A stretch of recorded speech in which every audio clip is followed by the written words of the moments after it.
Sulphur molecule S8 का electron dot structure आएगा। उसको बनाने से पहले आप समझ लीजिए कि सल्फर में 16 इलेक्ट्रॉन होते हैं।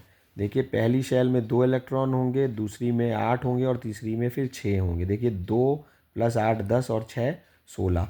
तो कभी भी आप स्ट्रक्चर ऑफ एटम बनाएंगे तो उसमें आपको पहली शेल में 2 इलेक्ट्रॉन लिखने होंगे हर एटम में, और फिर दूसरी शेल में 8, और फिर तीसरी शेल में बचे हुए, पहली शेल को हम K लिखते हैं, फिर L लिखते हैं, फिर M लिखते हैं।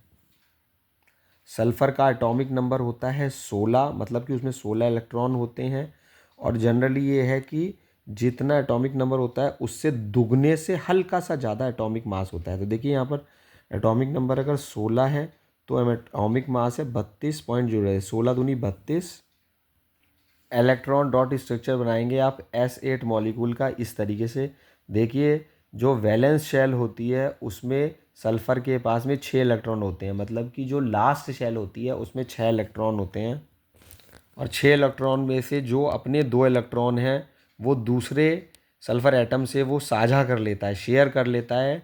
और इस तरीके से देखिए इसके पास 4 और 2 6 अपने थे, 2 इसने बराबर वाले सल्फ़र से ले लिए, तो टोटल हो गए 8। तो वैलेंस शेल में इस तरीके से ये शेयरिंग करके टोटल 8 इलेक्ट्रॉन हो गए हैं। ये पेज 61 पे NCERT क्लास 10th का क्वेश्चन है, what would be the electron dot structure of sulphur which is made up of 8 atoms of sulphur. तो देखिए यहाँ पर एटॉमिक नंबर है सल्फर का 16। एटॉमिक इलेक्ट्रॉनिक कॉन्फ़िगरेशन हम पहली शेल में 2 लिखेंगे, दूसरी में 8 लिखेंगे, तीसरी में 6 लिखेंगे। तो लास्ट शेल में जितने इलेक्ट्रॉन होते हैं उसको हम लिखते हैं नंबर ऑफ वैलेंस इलेक्ट्रॉन्स। यहाँ पर हो गए 6, लेकिन उसको अपना ऑक्टेट कंप्लीट करने के लिए 8 इलेक्ट्रॉन चाहिए, तो वो 2 साझा करेगा दूसरे वाले सल्फ़र से। अब ये देखिए वैलेंसी कंबाइनिंग कैपेसिटी, अब इसकी कैपेसिटी कंबाइनिंग कैपेसिटी यहाँ पर देखिए 6 है, तो अब ये 8 से ज़्यादा इलेक्ट्रॉन नहीं ले सकता, 2 से ज़्यादा नहीं ले सकता। तो 6 और 2 8, तो इसकी कंबाइनिंग कैपेसिटी हो गई 2, तो वैलेंसी हो गई 2। अब ये देखिए इलेक्ट्रॉन डॉट स्ट्रक्चर है S8 मॉलिक्यूल का। S8 मॉलिक्यूल का मतलब ये 8 सल्फ़र के एटम होंगे उसमें, 1 2 3 4 5 6 7 8।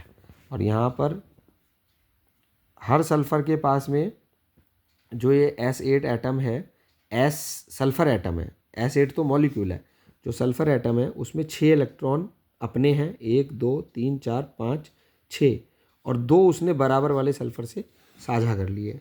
देखिए हम यहाँ पर समझ सकते हैं कि जैसे ये सल्फ़र एक एटम है, इसमें इसके जो खुद के इलेक्ट्रॉन हैं वो लाल से शो करेगा, यहाँ 1 2 3 4, और इसने एक इधर और एक इधर अपना साझा में इलेक्ट्रॉन दे दिया है। देखिए इसी तरीके से ये जो सल्फ़र एटम है इसके खुद के जो लाल वाले हैं वो 6 हैं, और एक इसने इधर से ले लिया, एक इधर से ले लिया, और एक अपना दे दिया, अपना दे दिया, तो इस तरीके से इसके पास भी 8 हो गए हैं। देखिए S8 मॉलिक्यूल में 8 एटम है, 1 2 3 4 5 6 7 8। याद रख लेना है आपको, सल्फ़र का एटॉमिक नंबर 16 होता है, इसका मतलब सल्फ़र में 16 इलेक्ट्रॉन होते हैं। देखिए अब यहाँ भी देख लीजिए, सल्फ़र में 16 इलेक्ट्रॉन होते हैं, सल्फ़र का एटॉमिक नंबर 16 होता है। पहली शेल में 2 इलेक्ट्रॉन आएंगे, दूसरी में 8 आएंगे, तीसरी में 6 आएंगे। इन टोटल को ऐड करेंगे तो 16 आएगा। जो एटॉमिक मास होता है वो एटॉमिक नंबर से डबल से थोड़ा सा ज़्यादा होता है। देखिए यहाँ पे सल्फ़र का एटॉमिक मास 32.06 है।